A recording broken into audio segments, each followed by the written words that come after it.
സ്വാതന്ത്ര്യാനന്തര കേരളത്തിലെ കോൺഗ്രസിന്റെ ചരിത്രത്തിലെ ഏറ്റവും കരുത്തനായ നേതാവായിരുന്ന ശ്രീ കെ കരുണാകരന്റെ രാഷ്ട്രീയ ജീവിതത്തിന്റെ അസ്തമയമാണ് 21ാം നൂറ്റാണ്ടിന്റെ തുടക്കം മുതലുള്ള കാഴ്ച. തന്റെ മക്കൾക്ക് വേണ്ടിയുള്ള കരുണാകരൻ പയറ്റിയ സമ്മർദ്ദ രാഷ്ട്രീയം അതിന്റെ എല്ലാ പരിധികളും ലംഘിച്ചു. അത് ചെന്ന് അവസാനിച്ചത് തന്റെ എല്ലാമായ കോൺഗ്രസിൽ നിന്ന് തന്നെ അദ്ദേഹം പുറത്തേക്ക് പോകുന്നതിനാണ്. മാത്രമല്ല, തന്റെ ദീർഘകാല രാഷ്ട്രീയ ജീവിതത്തിന്റെ ദയനീയമായ ഒരു അന്ത്യത്തിലും അത് ചെന്ന് കലാശിച്ചു. CPM-ലാകട്ടെ ഏറ്റവും ജനപ്രിയ നേതാവായിരുന്ന VS അച്യുതാനന്ദൻ പാർട്ടിക്കുള്ളിൽ ഏറ്റവും കരുത്തൻ എന്ന നിലയിൽ നിന്ന് ഏറ്റവും ദുർബലനായി മാറുന്ന ഗ്രൂപ്പ് രാഷ്ട്രീയത്തിനും ആ കാലഘട്ടം സാക്ഷിയായി. കേരളത്തിലെ കമ്മ്യൂണിസ്റ്റ് പ്രസ്ഥാനത്തിന്റെ രണ്ട് അതികായരായ നേതാക്കൾ, രണ്ട് മുൻ മുഖ്യമന്ത്രിമാർ ശ്രീ EK നായനാരും PK വാസുദേവൻ നായരും അന്തരിക്കുന്നതും ഈ കാലഘട്ടത്തിലാണ്.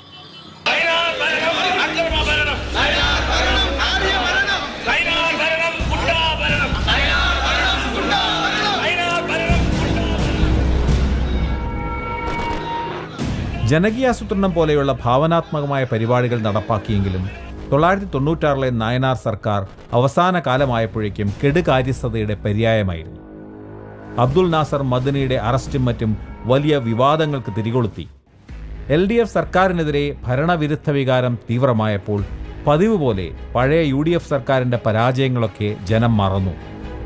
സ്ഥാനാർത്ഥി നിർണയ വേളയിൽ AI വിഭാഗങ്ങൾ തമ്മിൽ രൂക്ഷമായ ഭിന്നതകൾ പൊട്ടിപ്പുറപ്പെട്ടെങ്കിലും തെരഞ്ഞെടുപ്പിൽ UDF 99 സീറ്റുമായി വൻ വിജയം കൊയ്തു. LDF-ന് വെറും 40 സീറ്റ്. UDF-നോടുള്ള പിണക്കമൊക്കെ അവസാനിപ്പിച്ചു. ഞങ്ങളോട് കൂടുതൽ സഹകരിച്ചാണ് ഇത്തവണ പ്രവർത്തിക്കുന്നത്. ഞങ്ങളുടെ തെരഞ്ഞെടുപ്പ് അജണ്ടയും ഇടതുപക്ഷ മുന്നണിയുടെ അജണ്ടയും തിരിച്ചറിയുന്നുണ്ട് ജനങ്ങൾ.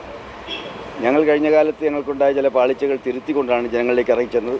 മെയ് 17-ന് AK ആന്റണി മുഖ്യമന്ത്രിയായി ഭരണമേറ്റു. 3ാം തവണയായിരുന്നു ആന്റണിക്ക് ഈ നിയോഗം. നിയമപ്രകാരം ഏർപ്പെടുത്തപ്പെട്ട ഇന്ത്യൻ ഭരണഘടനയോട് യഥാർത്ഥമായ വിശ്വാസവും കൂറും കാണിക്കുമെന്നും ഇന്ദിരയ്ക്കും രാജീവിനും ശേഷം സോണിയാഗാന്ധി പാർട്ടി നേതൃത്വം ഏറ്റെടുത്തതോടെ കരുണാകരന്റെ പിടി ആദ്യമായി ഹൈക്കമാൻഡിൽ നിന്ന് അയഞ്ഞു തുടങ്ങുന്നതിന്റെ സൂചനകൾ വ്യക്തമായി. രാജീവിന്റെ മരണത്തിന് ശേഷം നരസിംഹറാവുവും തുടർന്ന് സീതാറാം കേസരിയും AICC അധ്യക്ഷരായപ്പോൾ തന്നെ കരുണാകരന്റെ ശുക്രദശ അവസാനിച്ചു തുടങ്ങിയിരുന്നു. സോണിയയ്ക്കാകട്ടെ കരുണാകരൻ തീരെ അനഭിമതനായി. ആന്റണി ആകട്ടെ 1996 തെരഞ്ഞെടുപ്പ് തോറ്റ ശേഷം കരുണാകരനെതിരെ ശക്തമായ വിമർശനം അഴിച്ചുവിടാൻ ആരംഭിച്ചിരുന്നു. UDF-നെ തോൽപ്പിച്ചത് കരുണാകരൻ തന്റെ സർക്കാരിനെതിരെ നടത്തിയ ആക്രമണങ്ങൾ മൂലമാണെന്ന് അദ്ദേഹം പരസ്യമായി കുറ്റപ്പെടുത്തിയിരുന്നു. സ്ഥാനാർത്ഥി നിർണയവേളയിൽ കരുണാകരന്റെ മേൽ സോണിയ വലിയ ആഘാതമേൽപ്പിച്ചു. മകൾ പത്മജ അടക്കം കരുണാകരൻ നിർദ്ദേശിച്ചവർക്ക് ഹൈക്കമാൻഡ് ടിക്കറ്റ് നിഷേധിച്ചു. ചാലക്കുടിയിൽ പത്മജയെ നിർത്തണം എന്നായിരുന്നു കരുണാകരന്റെ ആവശ്യം. മാത്രമല്ല, ഇവർക്ക് ടിക്കറ്റ് സംഘടിപ്പിക്കാൻ സോണിയയുടെ സ്റ്റാഫിലെ ചില മലയാളികളുടെ സഹായത്തോടെ കരുണാകരൻ രഹസ്യ തന്ത്രങ്ങൾ നടത്തിയതും സോണിയയെ രോഷാകുലയാക്കി. ക്രുദ്ധനായ കരുണാകരൻ പ്രതിഷേധിച്ച് കോൺഗ്രസ് പ്രവർത്തക സമിതി അംഗത്വം രാജിവെച്ചു. ആന്റണിയാണ് സോണിയയെ തെറ്റിദ്ധരിപ്പിക്കുന്നത് എന്ന് അദ്ദേഹം ആരോപിച്ചു.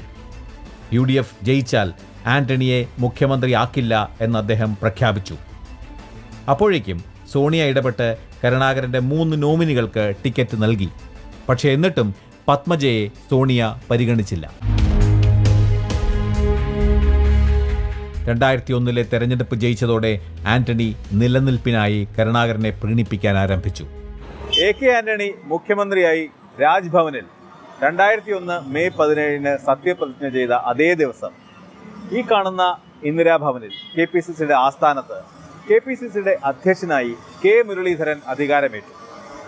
മുരളീധരനേക്കാൾ തലമുതിർന്ന ഒട്ടേറെ പേരുണ്ടായിട്ടും അദ്ദേഹത്തിന് അധ്യക്ഷ സ്ഥാനം ലഭിച്ചത് ആന്റണിയുടെ കരുണാകര ഭയവും ഗ്രൂപ്പ് പരിഗണനയും മൂലം മാത്രമായിരുന്നു. അന്ന് മുരളീധരന് വേണ്ടിയിട്ട് KPCC അധ്യക്ഷ പദം ഒഴിയാനുള്ള വിധിയുണ്ടായത് ഗ്രൂപ്പ് ബന്ധമില്ലാത്ത വന്ധ്യവയോധികനായ തെന്നല ബാലകൃഷ്ണപിള്ളയ്ക്കായിരുന്നു. താൻ KPCC അധ്യക്ഷനായിരുന്നപ്പോൾ UDF ജയിച്ച് സഹപ്രവർത്തകരെല്ലാം മന്ത്രിമാരും MLA-മാരുമായപ്പോൾ ഇരുന്ന കസേരയിൽ നിന്ന് ഒഴിഞ്ഞു പോകാനായിരുന്നു തെന്നലയുടെ വിധി.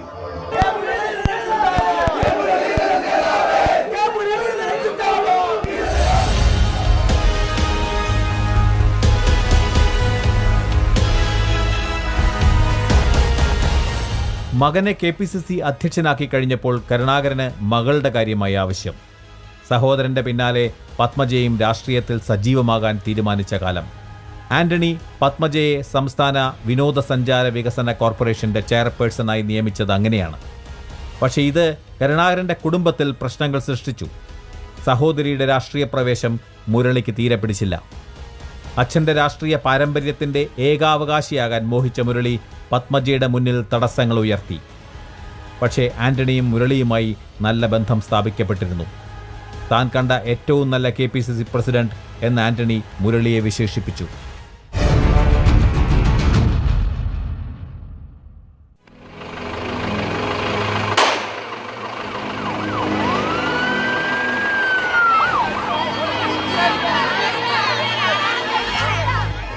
ആന്റണി സർക്കാരിന്റെ 1ാം വാർഷികം അടുക്കാറായപ്പോഴായിരുന്നു കേരളത്തെ ഞെട്ടിച്ച ആ വർഗീയ സംഘടന. കോഴിക്കോട് മാറാട് കടപ്പുറത്ത് ജനുവരി 3-നും 4-നും നടന്ന സംഘട്ടനങ്ങളിൽ 2 മതവിഭാഗങ്ങളിൽ നിന്നായി 5 പേർ കൊല്ലപ്പെട്ടു. കൃത്യം 1 വർഷം കഴിഞ്ഞപ്പോൾ 2003 മെയ് 2-ന് മാറാട് കൂടുതൽ കടുത്ത സംഘട്ടനം ആവർത്തിച്ചു. അതിൽ കൊല്ലപ്പെട്ടത് 8 പേർ. വർഗീയ സംഘർഷം അന്യമായിരുന്ന കേരളത്തിൽ ആദ്യമായിരുന്നു ഇത്. അക്രമം സംബന്ധിച്ച വലിയ വിവാദങ്ങൾ ആന്റണി സർക്കാരിന്റെ കാര്യപ്രാപ്തിയിൽ കളങ്കം വിതച്ചു. ഇതിനിടെ കരുണാകരൻ സർക്കാരിനും കോൺഗ്രസിനുമെതിരെയുള്ള ആക്രമണം തുടർന്നു. കോൺഗ്രസിൻ്റെ രക്തമുണ്ടെങ്കിൽ മാർക്സിസ്റ്റ് പാർട്ടിക്ക് അല്ലെങ്കിൽ അരിവാചിത്യക്ക് വോട്ട് ചെയ്യാൻ സാധിക്കില്ല എന്ന് പറയുമ്പോൾ ആന്റണിക്ക് ഈ രക്തം ഉണ്ടായിരുന്നില്ല എന്നുള്ളതേ സത്യം.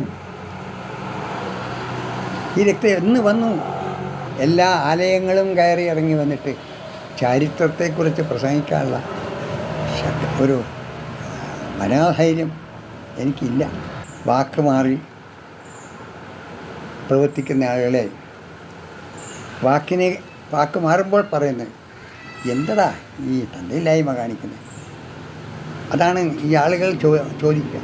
ആ ഭാഷയിൽ മറുപടി പറയാൻ എനിക്ക് പ്രയാസമാണ്. അതുകൊണ്ട് ഞാൻ മറുപടി പറയുന്നില്ല. മറുപടി പറയുന്നില്ല.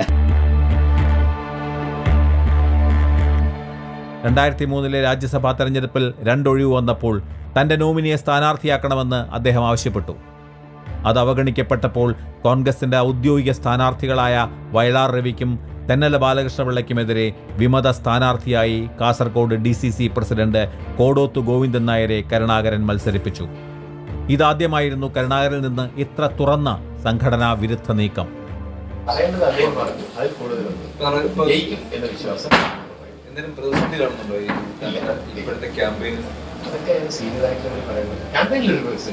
മുരളീധരനും ഇതിനൊപ്പം നിന്നപ്പോൾ KPCC അധ്യക്ഷൻ തന്നെ വിമതനെ പിന്തുണയ്ക്കുന്ന വിചിത്ര നാടകവും അരങ്ങേറി. തെരഞ്ഞെടുപ്പിൽ തോറ്റെങ്കിലും കോടോത്ത് 26 വോട്ട് നേടിയപ്പോൾ കരുണാകരനോടൊപ്പം എന്തും ചെയ്യാനായി 26 MLA-മാർ ഉണ്ടെന്ന് തെളിഞ്ഞു. ഇതിനുശേഷവും കരുണാകരനും മുരളിക്കുമെതിരെ ഹൈക്കമാൻഡിന്റെ നടപടി ആന്റണി തടഞ്ഞു. കരുണാകരന് വേണ്ടി ബലിയാടായ കോടോത്താകട്ടെ പാർട്ടിയിൽ നിന്ന് സസ്പെൻഡ് ചെയ്യപ്പെടുകയും ചെയ്തു. 2003 സെപ്റ്റംബർ ആയപ്പോൾ കരുണാകരൻ ഹൈക്കമാൻഡിനെതിരെ അടുത്ത വെടി പൊട്ടിച്ചു. എറണാകുളം ലോക്സഭാ ഉപതെരഞ്ഞെടുപ്പിൽ തന്റെ നോമിനിയായ ലിനോ ജേക്കബിന് ടിക്കറ്റ് നൽകാത്തതിൽ പ്രതിഷേധിച്ച് അദ്ദേഹം LDF സ്ഥാനാർത്ഥി സെബാസ്റ്റ്യൻ പോളിന് പരോക്ഷമായ പിന്തുണ പ്രഖ്യാപിച്ചു. അതോടെ കോൺഗ്രസിന്റെ കോട്ടയിൽ അട്ടിമറി ജയം നേടിയത് സെബാസ്റ്റ്യൻ പോൾ. ആന്റണിയുടെ സ്വേച്ഛാധികാരത്തിനെതിരായ വോട്ടാണിതെന്നും ആന്റണിയെ മുഖ്യമന്ത്രി സ്ഥാനത്ത് നിന്ന് മാറ്റണമെന്നും അല്ലെങ്കിൽ 2004 ലോക്സഭാ തെരഞ്ഞെടുപ്പിൽ UDF തകരുമെന്നും കരുണാകരൻ തുറന്നു പ്രസ്താവിച്ചു. തുടർന്ന് എറണാകുളം DCC കരുണാകരനെതിരെ അച്ചടക്ക നടപടി ആവശ്യപ്പെട്ടു. പക്ഷേ എന്നിട്ടും ആന്റണി കരുണാകരനെതിരെ ഒരു നടപടിയും എടുക്കരുതെന്ന് സോണിയയോട് അപേക്ഷിച്ചു. അപ്പോഴേക്കും കരുണാകരനും മുരളിയും കോൺഗ്രസ് വിടുമെന്ന ഭീഷണികൾ മുഴക്കി തുടങ്ങി. 30ഓളം MLA-മാരുടെ പിന്തുണ അവർ അവകാശപ്പെട്ടു. ആന്റണിയെ ഒരാഴ്ചയ്ക്കകം മുഖ്യമന്ത്രി പദത്തിൽ നിന്ന് നീക്കിയില്ലെങ്കിൽ 2004 ഫെബ്രുവരി 6-ന് പുതിയ പാർട്ടി രൂപീകരിക്കുമെന്ന് കരുണാകരൻ പ്രഖ്യാപിച്ചു. എന്നിട്ടും മുരളിക്ക് അപ്പോഴും അരസമ്മതമേ ഉണ്ടായിരുന്നുള്ളൂ. കരുണാകരന്റെ ഭീഷണി കേട്ട് ആന്റണി ഭയന്നു. KPCC അധ്യക്ഷ പദത്തിൽ അല്പം ബോറടിച്ചു തുടങ്ങിയിരുന്ന മുരളിയെ മന്ത്രിയാക്കാനുള്ള ഓഫർ ആന്റണി നൽകി. അതല്ല, ഞാൻ കോൺഗ്രസ് പ്രസിഡന്റിന് കേരളത്തിലെ കോൺഗ്രസിൻ്റെ പ്രശ്നങ്ങൾ പരിഹരിക്കുന്നതിൻ്റെ ഫോർമുല അംഗീകരിച്ചുകൊണ്ടും കോൺഗ്രസ് പ്രസിഡന്റ് എടുക്കുന്ന തീരുമാനത്തിനെ അംഗീകരിച്ചുകൊണ്ടും കത്ത് നൽകിയിട്ടുണ്ട്. കൂടുതൽ കാര്യങ്ങൾ വല്ലതും ഉണ്ടെങ്കിൽ AICCയിൽ നിന്ന് അവർ പിന്നീട് പറയുന്നത്. 2004 ഫെബ്രുവരി 12 മുരളി ആന്റണി മന്ത്രിസഭയിൽ വിദ്യുത് ശക്തി മന്ത്രിയായി. അടുത്ത മാസമായപ്പോഴേക്കും കരുണാകരന്റെ മുന്നിൽ വീണ്ടും ആന്റണിയും ഹൈക്കമാൻഡും മുട്ടുകുത്തി. അദ്ദേഹത്തിന് രാജ്യസഭാ സീറ്റ് സമ്മാനിക്കപ്പെട്ടു. മെയ് ആയപ്പോൾ അടുത്ത ലോക്സഭാ തെരഞ്ഞെടുപ്പായി. കരുണാകരൻ വീണ്ടും ആവശ്യങ്ങൾ ഉന്നയിച്ചു തുടങ്ങി. പത്മജയ്ക്ക് മുകുന്ദപുരത്ത് സീറ്റ് നൽകണം. മുകുന്ദപുരം സീറ്റിൽ പത്മജ വേണുഗോപാലിനെ ക്ലിയർ ചെയ്തു. അപ്പം നീ നേരത്തെ തന്നെ ചോദിച്ചൂടെ? അല്ല, ഇപ്പോൾ വന്നതിൻ്റെ ഉദ്ദേശം ഇതൊക്കെയുള്ള എനിക്കറിയാം.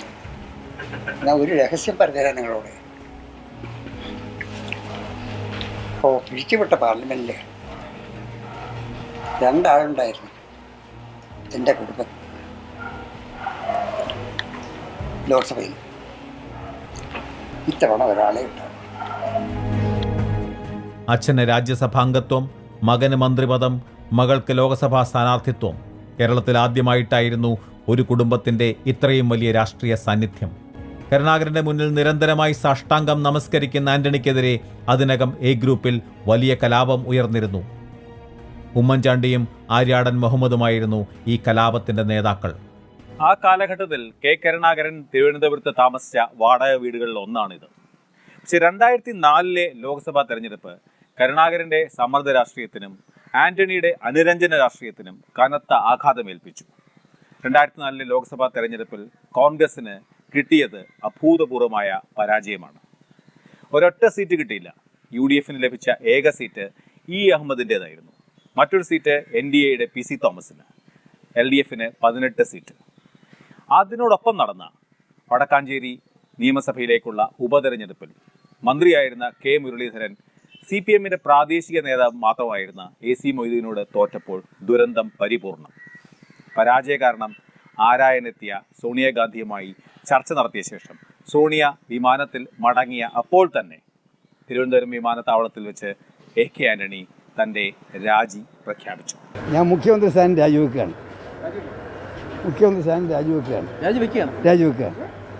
3 ദശാബ്ദങ്ങളായി ആന്റണിയുടെ പിന്നിൽ രണ്ടാമനായി നിന്ന ഉമ്മൻചാണ്ടി ആദ്യമായി ഒന്നാമനായി. ഉമ്മൻചാണ്ടിയായ ഞാൻ നിയമം വഴി സ്ഥാപിതമായ ഭാരതത്തിന്റെ ഭരണഘടനയോട് നിർവ്യാജമായ വിശ്വസ്തതയും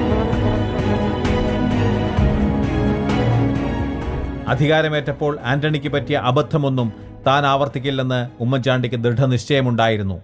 അഴിമതി കേസുകളിൽപ്പെട്ട R. ബാലകൃഷ്ണപിള്ളയെയും TM ജേക്കബിനെയും തന്റെ മന്ത്രിസഭയിൽ ഉൾപ്പെടുത്താതിരിക്കാൻ ചാണ്ടി അസാമാന്യമായ ചങ്കൂറ്റം കാണിച്ചു. മുരളീധരന്റെ കാര്യവും അതോടെ പരിങ്ങലിലായി. KPCC അധ്യക്ഷനായിരിക്കുമ്പോൾ വിമതനെ രാജ്യസഭയിലേക്ക് പിന്തുണച്ചതിന് ഹൈക്കമാൻഡ് മുരളിയെ 6 വർഷത്തേക്ക് സസ്പെൻഡ് ചെയ്തു. അടിവരയിട്ട് ഞാൻ പറയുന്നു, ഉമ്മൻചാണ്ടി നിങ്ങൾ മദ്യമാഫിയയുടെ ഏജന്റാണ്. ഉമ്മൻചാണ്ടി നിങ്ങൾ വിദ്യാർത്ഥികളെ കണ്ണീര് കുടിപ്പിച്ചവരാണ്. ഒരു കാര്യം ഈ ജനാവലിയെ സാക്ഷി നിർത്തി ഞാൻ പറയുന്നു, ഉമ്മൻചാണ്ടിയുടെ പടം വെച്ചൊരു മുന്നണിക്ക് ഞങ്ങൾ ഇനി കേരളത്തിലെ ജനങ്ങളോട് വോട്ടുകൾ ചോദിക്കില്ല.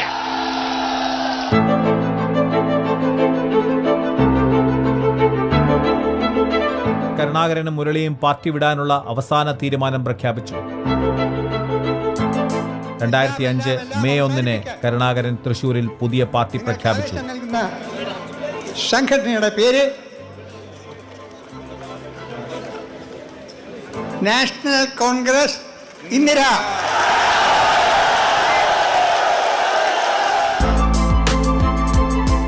Murali president, TM Jacob vice president. ബാക്കിയുള്ള 10 പേരും പാർട്ടി രൂപീകരണത്തിനെത്തിയില്ല. സർവ്വരാജ്യ തൊഴിലാളി ദിനത്തിൽ പ്രഖ്യാപിക്കപ്പെട്ട പുതിയ പാർട്ടി ഇടതുപക്ഷ മുദ്രാവാക്യങ്ങൾ മുഴക്കി. LDFുമായി ചേരുകയായിരുന്നു ലക്ഷ്യം. അരനൂറ്റാണ്ടുകാലം CPMന്റെ ഏറ്റവും വലിയ ശത്രുവായിരുന്ന കരുണാകരൻ CPMുമായി അടുത്തത് ചരിത്ര സംഭവമായി. പക്ഷെ അതിനകം 30 MLAമാരിൽ 20 പേർ കരുണാകരന്റെ ചേരി വിട്ടു പോയിരുന്നു. 2005 CPIയുടെ സമുന്നത നേതാവും മുൻ മുഖ്യമന്ത്രിയുമായിരുന്ന PK വാസുദേവൻ നായരുടെ നിര്യാണത്തെ തുടർന്ന് തിരുവനന്തപുരം ലോക്സഭാ മണ്ഡലത്തിലെ ഉപതെരഞ്ഞെടുപ്പിൽ CPIയുടെ സ്ഥാനാർത്ഥി പന്ന്യൻ രവീന്ദ്രനെ കരുണാകരൻ നേരിട്ട് സഹായിച്ചു. പക്ഷേ എന്നിട്ടും CPIക്ക് കരുണാകരനെ LDFൽ എടുക്കുന്നതിനോട് എതിർപ്പായിരുന്നു. VS അച്യുതാനന്ദൻ അതിനകം മികച്ച പ്രതിപക്ഷ നേതാവെന്ന നിലയിൽ വലിയ ജനപ്രിയത നേടിയിരുന്നു.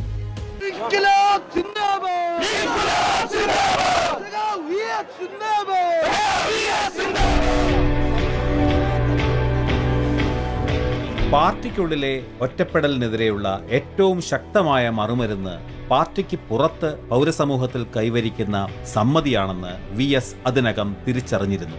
VSന്റെ 8 ദശകങ്ങൾ നീണ്ട രാഷ്ട്രീയ ജീവിതത്തിലൊന്നും സാധിച്ചിട്ടില്ലാത്ത തരത്തിലൊരു വീരപുരുഷ പ്രതിച്ഛായ നേടിയെടുക്കാൻ അദ്ദേഹത്തിന്റെ സുഹൃത്തുക്കൾ വിസ്മയകരമായ തന്ത്രങ്ങൾ ആവിഷ്കരിച്ചു. അഴിമതി, സ്ത്രീകൾക്കെതിരെയുള്ള അതിക്രമങ്ങൾ, പ്രകൃതി നശീകരണം, ആഗോളവൽക്കരണം എന്നീ അധാർമികതകൾക്കെതിരെ വിട്ടുവീഴ്ചയില്ലാത്ത മഹാപോരാളിയായും എല്ലാ ദുരിതങ്ങളിൽ നിന്നും ജനതയെ വിമോചിപ്പിക്കുന്ന മിശിഹായായും അദ്ദേഹം അംഗീകരിക്കപ്പെട്ടു. വിമർശകർ അതിന് അദ്ദേഹത്തെ ആൾ ദൈവമെന്ന് വിളിച്ചെങ്കിൽ വെട്ടി ഇങ്ങനെ നിരത്തിയിരിക്കുന്നത് കാണാം. നേരെ നോക്കൂ. എല്ലാ നന്മകളുടെയും പ്രതീകമായി അദ്ദേഹം ഉയർന്നപ്പോൾ തിന്മകളുടെയൊക്കെ പര്യായമായി അദ്ദേഹത്തിന്റെ എതിരാളികൾ മാധ്യമങ്ങളിൽ വാർപ്പ് മാതൃകകളായി. അങ്ങനെ തിന്മയുടെ ഏറ്റവും പ്രമുഖ പ്രതീകമായത് VSന്റെ പാർട്ടിക്കുള്ളിലെ എതിരാളി പിണറായി വിജയനായിരുന്നു.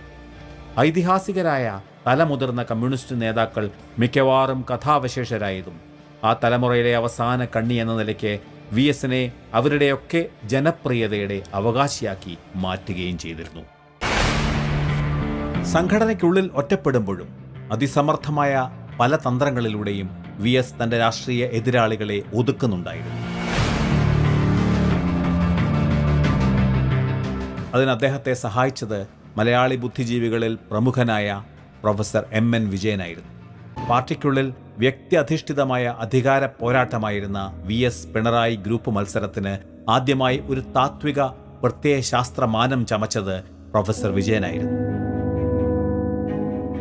VSന്റെ എതിർപക്ഷത്തെ മാർക്സിസത്തിൽ വെള്ളം ചേർത്ത റിവിഷനിസ്റ്റുകളായും നവലിബറൽ ഗോർബച്ചേവിസ്റ്റുകളായും വിജയൻ ചിത്രീകരിച്ചു. P. Govindapillai, MP Parameswaran, Thomas Isaac, doctor B. Iqbal, Joy Elamon എന്നിങ്ങനെ പല കാരണങ്ങളാൽ അക്കാലത്ത് പാർട്ടിയുടെ അച്ചടക്ക ഖഡ്ഗത്തിനും തേജോവധത്തിനും ഇരയായവർ ധാരാളമായിരുന്നു. EMSനെ വിമർശിച്ചതിന് P. ഗോവിന്ദപിള്ള പാർട്ടിയിലെ തെരഞ്ഞെടുക്കപ്പെട്ട സ്ഥാനങ്ങളിൽ നിന്നൊക്കെ പുറത്താക്കപ്പെട്ടു. 4ാം ലോകം എന്ന സിദ്ധാന്തം അവതരിപ്പിച്ചതിന് MP പരമേശ്വരൻ പാർട്ടിയിൽ നിന്ന് ബഹിഷ്കൃതനായി. വിദേശ സർവകലാശാലയിൽ പ്രബന്ധം അവതരിപ്പിച്ചതിന് ഡോക്ടർ തോമസ് ഐസക് തേജോവധം ചെയ്യപ്പെട്ടു. ആഗോളവൽക്കരണത്തെ പിന്തുണച്ചെന്നായിരുന്നു ഡോക്ടർ ഇക്ബാലിന്റെ കുറ്റം. ലൈംഗിക അരാജകത്വത്തിനെ പിന്തുണച്ചു എന്ന് ബേബി ആരോപണം നേരിട്ടു. സംഘടനയിൽ ഒറ്റപ്പെടുന്ന കാലത്തും VSന്റെ നീക്കങ്ങളിലൂടെയായിരുന്നു ഇതെല്ലാം നടന്നത്. ജനകീയാസൂത്രണം, കേരള ശാസ്ത്ര സാഹിത്യ പരിഷത്ത്, കേരള മോഡൽ വികസനം എന്നിവയൊക്കെ അമേരിക്കൻ CIA, ലോകബാങ്ക് ഗൂഢാലോചനയായി VSും വിജയൻ മാഷും ചിത്രീകരിച്ചു. കൊല്ലത്ത് നിന്ന് പ്രൊഫസർ വിജയന്റെയും കോളേജ് അധ്യാപകനായിരുന്ന പ്രൊഫസർ സുധീഷിന്റെയും നേതൃത്വത്തിൽ ഇറങ്ങിയ പാഠം വാരികയായിരുന്നു ഈ ഗൂഢാലോചനാ സിദ്ധാന്തങ്ങളുടെയും വംശശുദ്ധീകരണ പ്രക്രിയയുടെയും ഒക്കെ അതീവ വാചാലമായ ജിഹ്വ. അതോടെ MN വിജയനെതിരെ അദ്ദേഹത്തിന്റെ പഴയ ശിഷ്യനായ പിണറായി വിജയന്റെ നേതൃത്വത്തിൽ കടുത്ത പ്രത്യാക്രമണം ആരംഭിച്ചു. MN വിജയൻ പറയാണ്, ഈ പാർട്ടിയെ നന്നാക്കാൻ വേണ്ടി ഞങ്ങൾ അങ്ങ് ഇടപെടുകയായിരുന്നു.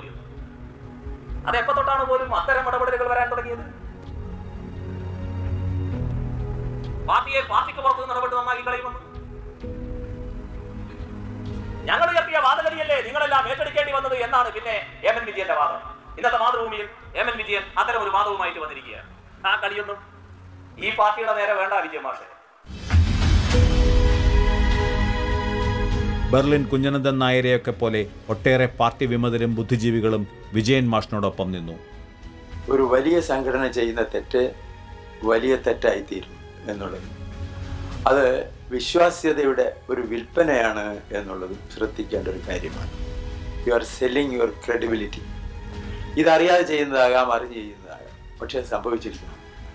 ഇതുകൊണ്ട് വെള്ളത്തിലാകുന്നത് വാസ്തവത്തിൽ കേരളത്തിലെ ജനങ്ങളാണ്.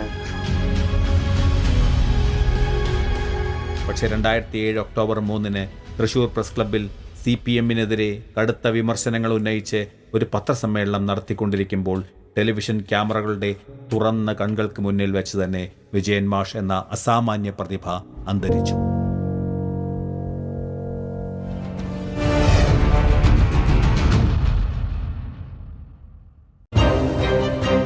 വിഭാഗീയത ഇങ്ങനെ ആളിക്കത്തുന്ന സാഹചര്യത്തിൽ പാർട്ടിക്കുള്ളിൽ സീറോവായും പുറത്ത് ഹീറോവായും VS കേരള സമൂഹത്തിൽ ഒരു അസാധാരണ കൾട്ട് ഫിഗറായി ഉയർന്നു. വിഭാഗീയത എന്ന് പറയുന്നതോടുകൂടി പാർട്ടിയിലുള്ള ആശയ സമരം ഒരു കാലത്തും ആരും നിരോധിച്ചിട്ടില്ല, നിരോധിച്ചാലും അത് നിൽക്കാൻ പോകുന്നില്ല. 2001-2006 UDF സർക്കാരിന്റെ കൊടിയ തെറ്റുകൾക്കെതിരെ ഏറ്റവും ശക്തിയായി പോരാടിയ VS ആകും അടുത്ത മുഖ്യമന്ത്രിയെന്ന് കേരളത്തിൽ ആർക്കും സംശയമേയില്ലായിരുന്നു. പക്ഷേ അദ്ദേഹത്തിന്റെ പാർട്ടി മാത്രം മറിച്ച് ചിന്തിച്ചു. കേരളം അന്ന് കണ്ട ഏറ്റവും ജനപ്രിയനായ നേതാവായിരുന്ന VS-നെ സ്ഥാനാർത്ഥി പട്ടികയിൽ തന്നെ CPM ഉൾപ്പെടുത്തിയില്ല. താനും VS മത്സരിക്കുന്നില്ല എന്നായിരുന്നു പാർട്ടി സെക്രട്ടറി പിണറായി വിജയൻ്റെ വിശദീകരണം. പാർട്ടി സംസ്ഥാന കമ്മിറ്റിയും സംസ്ഥാന സെക്രട്ടേറിയറ്റും സ്വീകരിച്ച ആ തീരുമാനത്തെ അംഗീകരിക്കുക മാത്രമേ പരമ്പരാഗത സംഘടനാ നിയമപ്രകാരം പോളിറ്റ് ബ്യൂറോയിന് ചെയ്യാനുണ്ടായിരുന്നുള്ളൂ. പക്ഷേ പാർട്ടിക്ക് പുറത്ത് പൗരസമൂഹത്തിൽ ഇതിനെതിരായുണ്ടായ പ്രതികരണം അതീവ നാടകീയവും അഭൂതപൂർവമായിരുന്നു.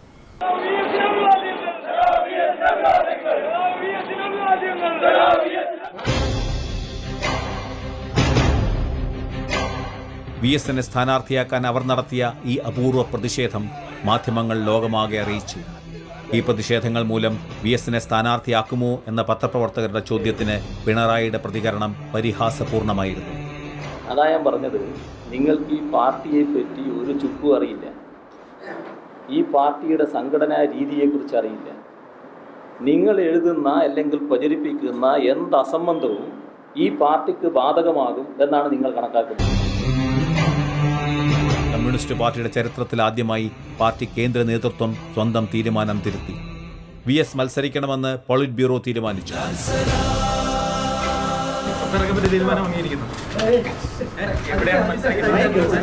പറഞ്ഞില്ലേ, മലമ്പുഴ. ഗൗരിയമ്മയ്ക്ക് പിന്നാലെ VS-നെയും ഒഴിവാക്കിയാൽ ഈഴവ സമുദായത്തിൽ നിന്നും വലിയ തിരിച്ചടി ഉണ്ടാകുമെന്നും PB ഭയന്നു. പാർട്ടിക്കുള്ളിലെ പോരാട്ടത്തിൽ ജയിച്ച പ്രതിച്ഛായയുമായി VS-ന്റെ തന്നെ നേതൃത്വത്തിൽ നടന്ന തെരഞ്ഞെടുപ്പിൽ വിഭാഗീയത ബാധിച്ചേയില്ല. എല്ലാവരുടെയും വോട്ട് എനിക്ക് തന്നെ അല്ലേ?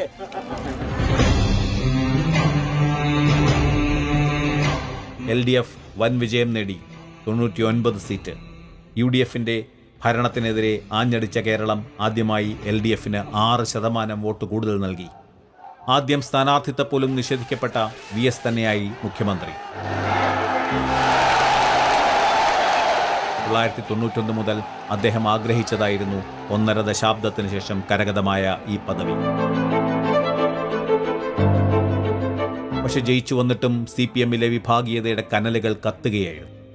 വകുപ്പ് വിഭജനത്തിൽ തന്നെ തുടങ്ങിയ സംഘർഷം. മുഖ്യമന്ത്രിക്ക് ആഭ്യന്തര വകുപ്പും നൽകുക എന്ന കീഴ്വഴക്കത്തിന്റെ ലംഘനമായിരുന്നു ആദ്യം. കോടിയേരി ബാലകൃഷ്ണന് ആഭ്യന്തര വകുപ്പ് നൽകിയത് VS പക്ഷത്തെ ചൊടിപ്പിച്ചു. ആദ്യമായി 18 മന്ത്രിമാരടങ്ങുന്ന വലിയ മന്ത്രിസഭ രൂപപ്പെട്ടു. ഇതിൽ ഭൂരിപക്ഷവും CPM മന്ത്രിമാരായതിലും മികച്ച വകുപ്പുകൾ മിക്കതും അവർ കൈക്കലാക്കിയതിലും LDF ഘടകകക്ഷികളും പരാതിപ്പെട്ടു. CPM-ലെ ഔദ്യോഗിക വിഭാഗം ഉൾപ്പെട്ട പല കേസുകളും VS കുത്തിപ്പൊക്കാതിരിക്കാനാണ് ആഭ്യന്തര വകുപ്പ് ഔദ്യോഗിക പക്ഷം കൈവശപ്പെടുത്തിയതെന്ന് VS അനുകൂലികൾ വിമർശിച്ചു. അധികാരമേറി മാസങ്ങൾക്കകം VS സർക്കാരിന് മുമ്പിൽ മറ്റൊരു വലിയ പ്രതിസന്ധി രൂപം കൊണ്ടു. പൊതുമരാമത്ത് മന്ത്രിയായിരുന്ന കേരള കോൺഗ്രസ് നേതാവ് PJ ജോസഫ് രാജിവെച്ചു. ഒരു വിമാനത്തിൽ കയറി ഉടനെ തന്നെ അവിടെ കയറി ഒരു ആൾ ചെയ്യുക എന്നുള്ളത് തികച്ചും അസ്വാഭാവികമാണ്. കൈ കടക്കില്ല എന്നുള്ള കാര്യം. ഞാൻ മടക്കി വെച്ചിരുന്ന എൻ്റെ വിരലിൽ അവരുടെ ദേഹം വന്ന് തൊടുകയാണ് ഉണ്ടായത്. വിമാനയാത്രയ്ക്കിടയിൽ മന്ത്രി ഒരു സഹയാത്രികയോട് ലൈംഗികമായി അപമര്യാദ കാണിച്ചു എന്നായിരുന്നു കേസ്. പകരം മന്ത്രിയായ TU കുരുവിളക്കെതിരെയും അഴിമതി ആരോപണമുയർന്നു. മകൻ്റെ ഒരു സ്ഥല കച്ചവടത്തിൽ അത് അവനും എല്ലാം ഒരു തെറ്റ് കാണുന്നില്ല, അല്ലാതെ ഏതെങ്കിലും ഒരു അദ്ദേഹവും രാജിവെച്ചു. മോൻസ് ജോസഫായി പുതിയ മന്ത്രി. ജോസഫിനും കുരുവിളക്കുമെതിരെ കളിച്ചത് അതിനകം പാർട്ടിയുമായി തെറ്റിയ PC ജോർജ് ആയിരുന്നു എന്ന ആരോപണം വന്നു.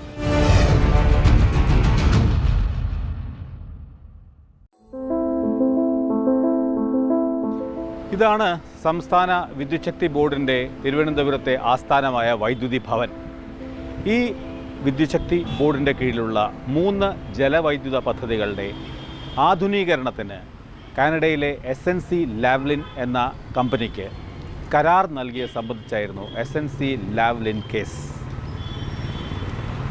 ഈ കരാറിൽ കേരളത്തിൻ്റെ ഖജനാവിന് 340 കോടി രൂപ നഷ്ടം വരുത്തി എന്ന് CAG കണ്ടെത്തി. 1995 പിണറായി വിജയൻ വിദ്യുച്ഛക്തി മന്ത്രിയായിരുന്നപ്പോഴായിരുന്നു ഈ കരാർ നൽകിയത്. അതുകൊണ്ട് തന്നെ ഈ കേസ് കേരളത്തിൽ കോളിളക്കം സൃഷ്ടിച്ചു. ഉമ്മൻചാണ്ടി മന്ത്രിസഭ ഒഴിയുന്നതിന് തൊട്ടു മുമ്പ് അവസാനമായി എടുത്ത ഒരു തീരുമാനം പിണറായി ഉൾപ്പെട്ട SNC ലാവ്ലിൻ കേസ് ഏറ്റെടുക്കാൻ CBIയോട് ആവശ്യപ്പെട്ടതായിരുന്നു. പിണറായിക്കെതിരെ വിമർശകർ ആഞ്ഞടിച്ചു. പാർട്ടി പിണറായിക്ക് പിന്തുണ നൽകിയെങ്കിലും VS വ്യക്തിപരമായി അദ്ദേഹത്തെ സംശയത്തിന്റെ നിഴലിൽ തന്നെ നിർത്തി. ലാവ്ലിൻ വന്നിട്ടുള്ള കേസ് പ്രധാനപ്പെട്ടൊരു കേസാണ്. പക്ഷെ കേരളത്തിൽ ഇതേപോലുള്ള അഴിമതി കേസുകൾ ഒന്നല്ലല്ലോ.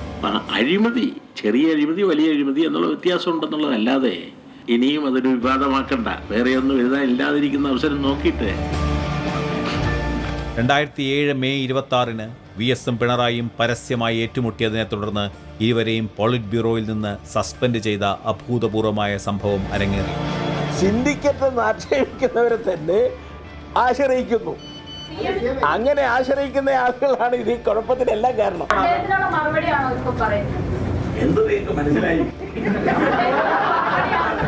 നിങ്ങൾ അങ്ങനെ ഒരു ചോദ്യം ചോദിച്ചിരുന്നുവെങ്കിൽ ആ ചോദ്യത്തിന് വ്യക്തമായി തന്നെ മറുപടി പറഞ്ഞു പോകണമായിരുന്നു.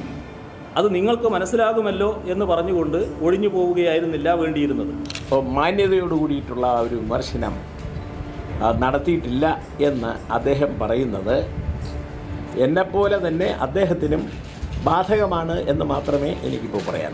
സാമാന്യ മര്യാദ പാലിക്കണം എന്നാണ് ഇന്നലെ ഞാൻ പറഞ്ഞത്. അത് എല്ലാവർക്കും ബാധകമാണ്. എനക്കും ബാധകമാണ്, അദ്ദേഹത്തിനും ബാധകമാണ്, ഞങ്ങളെ സഖാക്കൾക്ക് എല്ലാവർക്കും ബാധകമാണ്. 2009 പിണറായിയെ തിരിച്ചെടുത്തെങ്കിലും ലാവ്ലിൻ കേസിൽ തന്റെ പരസ്യമായ നിലപാടിൽ നിന്ന് മാറാൻ വിസമ്മതിച്ച VSന്റെ ശിക്ഷ തുടർന്നു. 2009 ജനുവരിയിൽ CBI പിണറായി 9ാം പ്രതിയാണെന്ന് അറിയിച്ചു. പിണറായിക്കെതിരെ നടപടി സ്വീകരിക്കണമെന്നും സംസ്ഥാന സെക്രട്ടറി പദവിയിൽ നിന്ന് അദ്ദേഹത്തെ മാറ്റണമെന്നും VS പോളിറ്റ് ബ്യൂറോയ്ക്ക് കത്തെഴുതിയത് ഗ്രൂപ്പ് യുദ്ധത്തെ ആളിക്കത്തിച്ചു. പക്ഷേ CBI അന്വേഷണത്തിന് സംസ്ഥാന മന്ത്രിസഭ അനുമതി നിഷേധിച്ചു. എങ്കിലും VS സ്വന്തം നിലപാട് മാറ്റിയില്ല. മന്ത്രിസഭയുടെ അനുമതി കൂടാതെ തന്നെ ഗവർണർ RS ഗവായ് CBI അന്വേഷണത്തിന് അനുമതി നൽകി. പിണറായി കുറ്റക്കാരനല്ലെന്ന് പോളിറ്റ് ബ്യൂറോ നിലപാട് സ്വീകരിച്ചിട്ടും VS തന്റെ അഭിപ്രായം മാറ്റാത്തതിന് അദ്ദേഹത്തെ മുഖ്യമന്ത്രി പദത്തിൽ നിന്ന് നീക്കണമെന്ന് സംസ്ഥാന നേതൃത്വം ആവശ്യപ്പെട്ടു. 2009 ലോക്സഭാ തെരഞ്ഞെടുപ്പായതോടെ ഇരുപക്ഷവും തമ്മിലുള്ള സംഘർഷം മൂലം LDFന് വലിയ തിരിച്ചടി ഉണ്ടാകുമെന്ന് ഉറപ്പായിരുന്നു. 2009 ഫെബ്രുവരിയിൽ ലോക്സഭാ തെരഞ്ഞെടുപ്പിന് മുന്നോടിയായി പിണറായി വിജയൻ നവകേരള മാർച്ച് ആരംഭിച്ചു. VS ഉദ്ഘാടനത്തിൽ നിന്ന് വിട്ടുനിന്നു. പക്ഷെ പാർട്ടി നിർദ്ദേശപ്രകാരം ശംഖുമുഖം കടൽ തീരത്തെ സമാപന സമ്മേളനത്തിൽ പങ്കെടുത്തെങ്കിലും അത് അദ്ദേഹവും പിണറായിയും തമ്മിലുള്ള മറ്റൊരു ഏറ്റുമുട്ടലിന് വേദിയാവുകയായിരുന്നു. ഒരു കുട്ടി കടൽ കാണാൻ ചെന്ന് അപ്പോൾ തിരയിങ്ങനെ ആർത്തലച്ചടിക്കുകയാണ്. അപ്പോൾ കുട്ടിക്ക് നല്ല ഹരായി. ഇങ്ങനെ അടിച്ചു വരികയല്ലേ തിര. കുട്ടി വേഗം പോയി ഒരു ബക്കറ്റ് എടുത്തു കൊണ്ടുവന്നു. ഇതിൽ ഇങ്ങ് കോരി വെള്ളം എടുത്തു കൊണ്ടുവച്ച് അതിങ്ങനെ നോക്കിക്കൊണ്ടുവന്നു. ഇത് തിര വരുന്നില്ല. അപ്പോൾ കുട്ടി പറഞ്ഞു, എന്താ വെള്ളമേ നീ അടിക്കാത്തത്, നീ എന്താ തിരയാകാത്തത്? വെള്ളം പറഞ്ഞു, അല്ലയോ കുട്ടി, ഞാൻ സമുദ്രത്തിൻ്റെ മാർത്തട്ടിനോട് ചേർന്ന് നിൽക്കുമ്പോൾ മാത്രമേ തിരയാകാൻ പറ്റൂ. പിണറായിയുടെ ബക്കറ്റ് വെള്ള പരാമർശത്തിന് ഒരാഴ്ച കഴിഞ്ഞപ്പോൾ തൃശൂരെ പൊതുസമ്മേളനത്തിൽ VS അതേ ഭാഷയിൽ മറുപടി നൽകി. സോവിയറ്റ് യൂണിയൻ എന്ന മഹാസമുദ്രത്തിൽ നിന്ന് അതിശക്തമായ അലകൾ വീശി അടിച്ചതിനെ തുടർന്നാണ് ഇന്ത്യയെപ്പോലുള്ള 3-4 ലോക രാജ്യങ്ങളിൽ വൻ മാറ്റങ്ങൾക്ക് വഴി തുറന്നത്.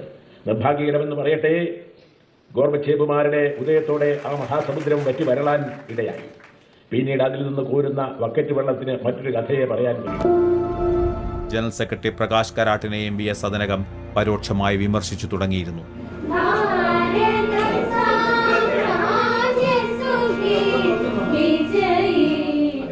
2010 ഡിസംബർ 23-നായിരുന്നു 92-ാം വയസ്സിൽ കെ കരുണാകരന്റെ നിര്യാണം.